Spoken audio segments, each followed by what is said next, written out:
ఇవాళ మన బావి కాడ పత్తి గింజలు పెడతా అంటే మన చేనులో తాటి చెట్లు ఉన్నాయి. ఇవి గడ్డపారతోటి కొన్ని వీకిన తవ్వుకుంటే తాటి గేగులు వెళ్ళినాయి. తాటి మొక్కలు తవ్వుతే ఇవి కాల్చిన ఇవి తినడం వల్ల ఎంతో ఉపయోగపడుతుంది.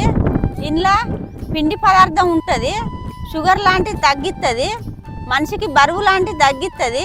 ఇవి నవిలినప్పుడు పండ్లు సూత గట్టిగా అవుతాయి, పండ్లు సూత తెల్లగా అవుతాయి. కాబట్టి సిటీల సూత అమ్ముతా అంటారు రోడ్డు పొంటి. తాటి గేగులు తాటి తీగలు అని అమ్ముతారు. ఎవరైనా వీలైనప్పుడు బయటికి పోయినప్పుడు కొనుక్కొని తినేందుకు ట్రై చేయండి. ఇది ఎంతో ఆరోగ్యానికి మంచిది. మంచిగా పిండి పిండి ఉన్నది. ఏమన్నా కాల్చుకున్నాక బాయికాన్నైనా అడవిలైనా ఇట్లా లేకుండా మంట లేకుండా చల్లారిపాలే, లేకుంటే అంటుకుంటుంది.